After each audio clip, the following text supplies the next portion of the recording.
নমস্কার বন্ধুরা, এখানে 4 টুকরা মাছ নিয়েছি। এখানে অল্প হলুদ দিয়ে দিব অল্প নুন। এটাকে ভালো করে মেখে নেব। মাছটাকে দিয়ে মাছটা মেখে নিয়েছি। আমি কড়াইটা বসিয়ে দিলাম। এখন তেল দিয়ে দিলাম মাছটা ভাজার জন্য।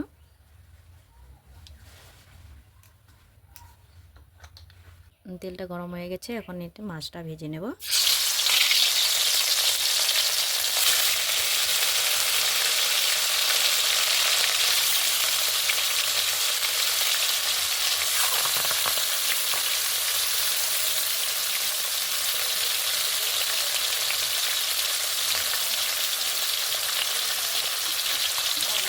একটা বাটি নিয়েছি, মাছের জন্য মশলা তৈরি করে নেব।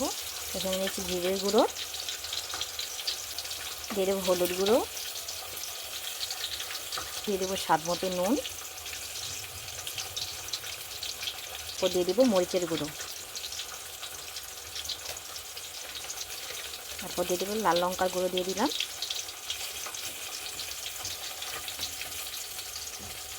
জল দিয়ে গুলে নেব।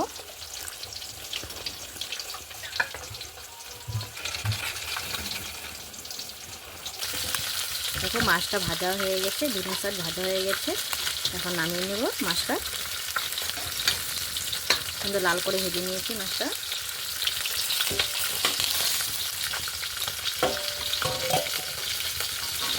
এই সবজিটা ভেজে নেব। সবজিটা এইভাবে কেটে নিয়েছি।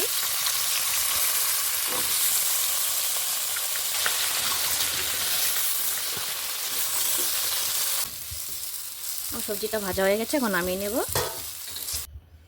সবজিটা নামিয়ে নিয়েছি। এখন এই তেলে অল্প তেল দিয়ে দিব 5 ফোড়ন,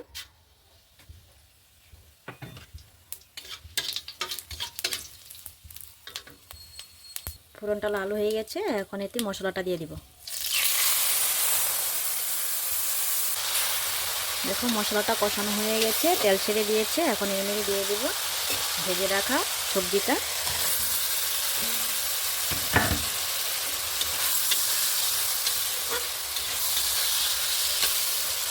এখন সবজিটা দিয়ে আরও 1 মিনিট ভেজে নেব।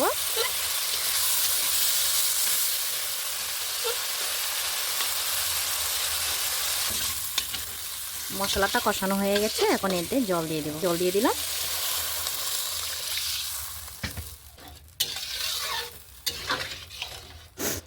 মাছের ঝোলটা উতলেটেছে। এখন মাছগুলি দিয়ে দেব। এক এক করে মাছগুলি দিয়ে দিচ্ছি। মাছগুলি দিয়ে দিলাম। এখন আরও কিছুক্ষণ জাল করে নেব। দেখো বন্ধুরা, আমার মাছটা হয়ে গেছে। এখন এতে ধনেপাতা কুচি দিয়ে দিব। ধনেপাতা কুচি দিয়ে নামিয়ে নেব। দেখো বন্ধুরা, রেসিপিটা বানিয়ে নিয়েছি। তোমাদের যদি ভালো লাগে লাইক করো, শেয়ার করো, কমেন্ট করো। বন্ধুরা, এই 5 ফোড়ন দিয়ে একবার বানিয়ে খেয়ে দেখো।